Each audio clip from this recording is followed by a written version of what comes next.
student, how are you? Today on account of Janmashtami, we will see a story. The story is based on Lord Krishna, also known as Bal Gopal, who was born on the day which we celebrate as Janmashtami. भगवान श्री कृष्ण बचपन में बहुत शरारती थे। कभी गोपियों की मटकी फोड़ दिया करते थे तो कभी बछड़ों को गायों का दूध पूरा पिला देते थे। गोकुल की गलियां चाहकर भी प्यारे से श्री कृष्ण को डांट नहीं पाती थी, क्योंकि वो इतने नटखट थे कि उनकी शरारतों को देखकर उन्हें दुलारने का मन करता था। यह तो सबको मालूम है, कन्हैया को मक्खन कितना पसंद था। माता यशोदा कृष्ण को मक्खन देती थी, उससे उनका मन नहीं भरता था। इसलिए मैया जहाँ भी मक्खन रखती, कृष्ण चुपके से गांव के बच्चों के साथ आकर सारा मक्खन खा जाते। कान्हा की ऐसी लीलाओं से माखन चोरी होता था। ऐसे कई दिनों तक चलता रहा। जब मैया को कुछ समझ नहीं आया कि माखन कौन चुरा रहा है, तो उन्होंने एक दिन चुपके से मक्खन से भरे छोटे छोटे घड़ों को रस्सी के सहारे ऊपर टांग दिया।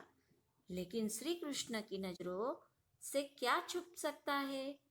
उन्होंने माता को मक्खन रखते हुए देख लिया। अब समस्या यह थी कि मक्खन तक कैसे पहुंचा जाए। काफी सोचने के बाद उन्होंने सभी दोस्तों को इकट्ठा किया और बोले कि सभी एक घेरा बनाओ और उसके ऊपर चढ़कर मक्खन निकाला जाएगा। इस तरह से वह उनके सारे दोस्त पूरा मक्खन चट कर गए। इसके बाद मैया ने सोचा कि आज तो मैं पता करके ही रहूंगी, आखिर मक्खन को कौन चुरा ले जाता है। मक्खन को मटकी में रखकर ऊपर टांग दिया और छुपकर देखने लगी। कुछ ही देर में कान्हा अपने दोस्तों के साथ वहां पहुंच गए। यह देखकर मैया को पूरी बात समझ में आ गई और जब सभी माखन चुराने लगे तो तभी माता यशोदा पहुंच गई।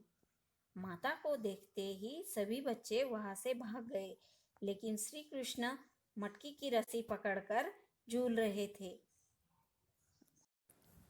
माता ने आकर उन्हें नीचे उतारा और प्यार से डांटते हुए कहा, अच्छा तो तुम हो वो माखन चोर जिसने मुझे बहुत परेशान किया है। कृष्ण माता को देखकर हंसने लगे और बोले, मैया मैं नहीं माखन खायो। इस पर माता बोली कि अपनी मैया से झूठ नहीं बोलते। कन्हैया की भोली सी सूरत देखकर और उसकी प्यारी सी बात सुनकर माता ने कृष्ण को अपने गले लगा लिया और बोलने लगी, मेरा प्यारा नटखट माखन चोर। बस तभी से कृष्ण को प्यार से माखन चोर कहकर बुलाया जाने लगा। ओके बच्चों, आपको समझ में आई स्टोरी। हैप्पी जन्माष्टमी।